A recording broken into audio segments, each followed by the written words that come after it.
بسم الله الرحمن الرحيم والصلاة والسلام على أشرف المرسلين. Salam alaikum, bonjour tout le monde. Aujourd'hui, on va voir la partie numéro 4, toujours chapitre numéro 1 sur les probabilités et les variables aléatoires.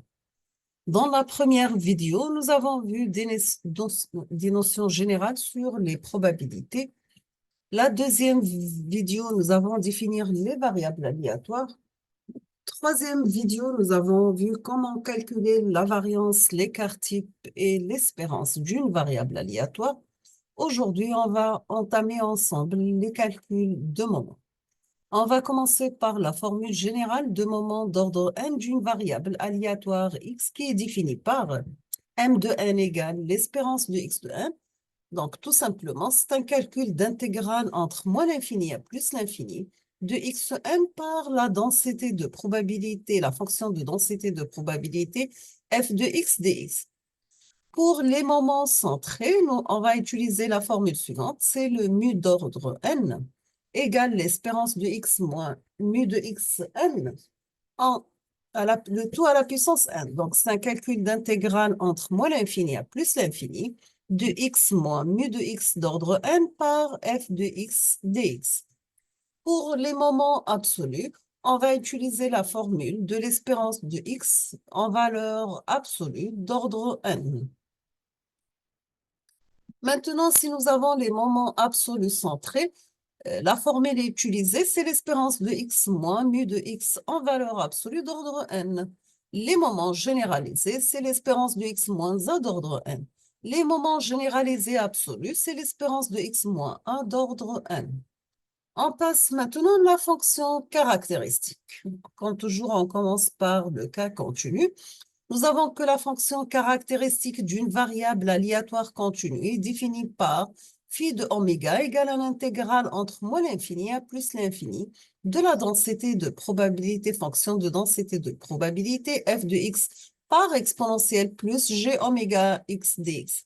Bien sûr, cette fonction est maximale à l'origine.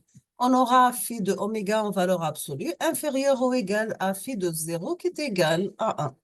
Maintenant, si on va remplacer g oméga par s, on obtient que phi de s égale un calcul d'intégrale entre moins l'infini à plus l'infini de la densité de probabilité f de x par exponentielle s dx dx.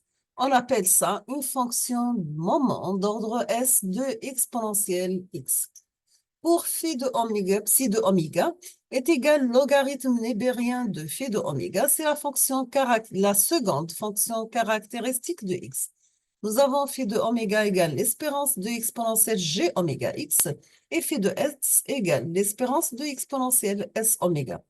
Maintenant, si on va remplacer y qui est égal à x plus b, donc la partie, dans ce cas, on aura phi de y de oméga égale exponentielle gb oméga par phi x de a oméga. Comment on calcule la fonction densité de probabilité à partir de la fonction caractéristique, donc la fonction densité de probabilité f de x égale 1 sur 2 pi, un intégral entre moins l'infini à plus l'infini de la fonction caractéristique phi de oméga par exponentielle moins g oméga x d oméga. On passe au théorème des moments. Si on dérive maintenant n fois phi de s, on obtient phi d'ordre n de s égale l'espérance de x d'ordre n par exponentielle sx. Si on va poser s égale à 0, on obtient que phi d'ordre n de 0, c'est l'espérance de xn, donc tout simplement, c'est le moment d'ordre n. Nous avons toujours que la dérivée de phi de s à l'origine est égale au moment de x. D'accord? On parle maintenant de cas discrets. Si vous avez x, une variable aléatoire discrète pouvant prendre les valeurs x, y avec les probabilités pi, la fonction caractéristique de x est donnée par phi de oméga égale une somme sur i, p de i par exponentielle g oméga x. On a terminé avec le cas d'une seule variable aléatoire. Maintenant, on va entamer le cas de deux variables aléatoires. On fait la même chose, mais cette fois-ci, nous avons deux variables aléatoires x et y et on veut déterminer leurs statistiques conjointes, c'est-à-dire la probabilité que x, y soit à l'intérieur d'un domaine spécifié D d'un plan x, y. Pour la fonction de répartition conjointe, si vous avez x, y, deux variables aléatoires définies dans le même espace probabilisé, oméga, grand oméga A et P à valeur dans R. Dans ce cas, la fonction de répartition conjointe grand F de x, y et la probabilité de l'événement grand X soit inférieure ou égale à grand X, à petit x, pardon, et grand Y soit inférieur ou égal à petit y. C'est un ensemble de x, y appartient à D. La fonction de répartition grand F de x, y, c'est égal à la probabilité de x inférieur ou égal à petit x et grand y inférieur ou égal à petit y. On passe aux propriétés. Nous avons que la fonction de répartition conjointe grand F x, y est telle que f de x, y de moins l'infini y égale à 0, f de x, y de x moins l'infini égale à 0, f de x, y entre moins l'infini égale à 0, f de x, y entre plus l'infini égale à 1. Maintenant, si vous avez x1 supérieur à x2, dans ce cas, la fonction de répartition xy de x1, y doit être supérieure à la fonction de répartition grand F xy de x2, y. Si vous avez y1 supérieur à y2, dans ce cas, la fonction de répartition de xy de x par y1 doit être supérieure à grand F de xy de x et y2. La probabilité pour que grand X soit inférieur, compris entre x1 et x2, et grand Y inférieur ou égal à Y, on aura, c'est la fonction de répartition de x, y, x2, y, moins la fonction de répartition de x, y, x1, y.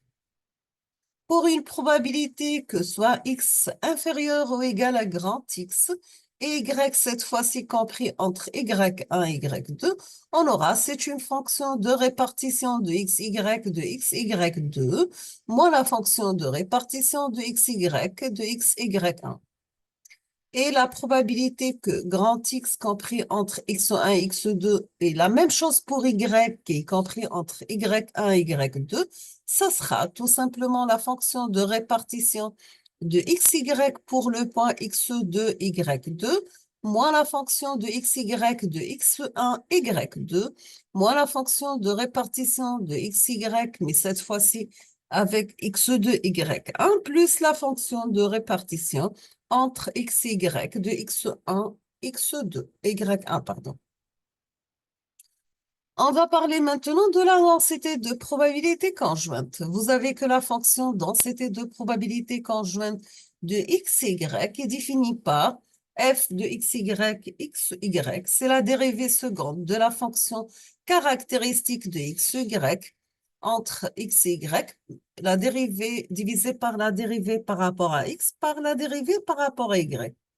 Et on aura que la fonction de répartition grand F de xy est égal double intégrale, cette fois-ci, d'un intégral entre moins l'infini à x et moins l'infini à y de la fonction densité de probabilité f de xy, alpha bêta d alpha d bêta. On va parler maintenant des statistiques conjointes. Vous avez que la probabilité que le point xy appartient à un D du plan xy est égale à l'intégrale de la fonction densité de probabilité f de xy dans cette région. Dans ce cas, pour une probabilité de xy appartient à un domaine D, ça sera tout simplement égal à un double intégral sur ce domaine D de la fonction densité de probabilité f de xy. On fait un intégral par rapport à x et par rapport à y, sachant que petit xy appartient à ce domaine D, est appelé l'événement de tous les résultats tels que le point grand X de oméga, y de oméga appartient à D. On va parler maintenant des statistiques marginales. Vous avez que les statistiques de chaque variable aléatoire sont appelées statistiques marginales. Nous avons grand F de x égale la fonction de répartition xy pour x et plus l'infini. La fonction de répartition de y, ce sera la fonction de répartition de xy entre plus l'infini et y. Si on vous demande de calculer la fonction densité de probabilité de x, ça sera un intégral entre moins l'infini à plus l'infini de la fonction densité de probabilité xy dy. Pour la fonction densité de probabilité de y, c'est égal tout simplement à l'intégrale entre moins l'infini plus l'infini de la fonction densité de probabilité de xy par rapport à y. Sachant qu'on peut avoir la fonction de densité de probabilité est égale la dérivée de la fonction de répartition xy, le point x plus l'infini, par rapport à x. Et la fonction densité de y, ce sera la dérivée de fonction de répartition de xy pour le point plus l'infini y, mais par rapport à y. On va parler maintenant de normalité conjointe. Si vous avez deux variables aléatoires x et y sont conjointement normales, si leur densité de probabilité est donnée par f de xy est égal à exponentielle moins 1 sur 2 multiplié par 1 moins r au carré par x moins mu 1 au carré sur 2 sigma au carré moins 2 fois r de x moins mu 1 par y moins mu 2 divisé par sigma 1 sigma 2 plus y moins mu 2 au carré sur 2 sigma au carré. Bien sûr, cette fonction est positive et son intégrale est égale à 1 si vous avez a égale 1 sur 2 pi sigma 1 sigma 2 par la racine de 1 moins r au carré, sachant que le module de r doit être inférieur à 1. La fonction petit f de xy est notée par grand N de la loi normale avec les variables suivantes mu 1, la valeur moyenne 1, mu 2, sigma 1, sigma 2 et r. Sachant que mu 1 et mu 2 sont les moyennes de grand T de la variable x et variable y, donc mu 1 c'est la moyenne de x et mu 2 c'est la moyenne de y, sigma au carré 1 et sigma au carré 2 sont les variances, bien sûr, de x et y. Et R, on appelle R, petit r, c'est le coefficient de corrélation.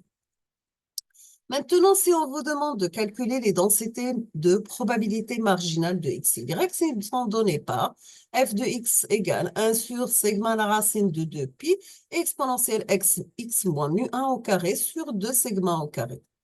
Pour la fonction densité de probabilité marginale de y, ce sera 1 sur sigma la racine de 2 pi par exponentielle moins y moins mu 2 au carré sur 2 sigma 2 au carré.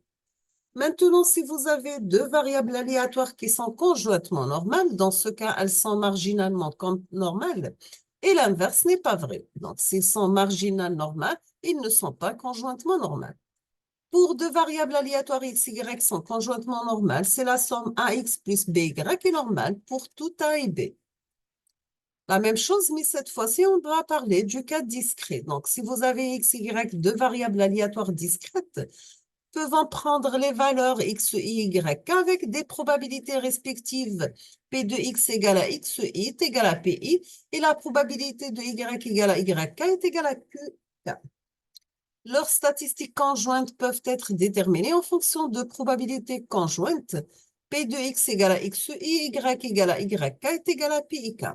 Toujours, nous avons une somme par rapport à i et une somme par rapport à k de pi k qui est égale à 1. Pour la fonction de répartition conjointe, elle s'écrit la forme grand F de xy et la double somme par rapport à Kn de P par K1, 1 entre moins l'infini x de xk, 1 par moins l'infini y de y de n. Et les probabilités marginales de xy sont données par P de x égale P de xk égale P de x égale à xk est égal à une somme de n par Pkn. Pour la densité marginale de y, ça sera la probabilité de y égale à yn, qui est égale à une somme sur k de pkn, bien sûr. On va s'arrêter ici, on termine la suite dans la prochaine vidéo, Inch'Allah. Merci beaucoup pour votre attention et à la prochaine vidéo.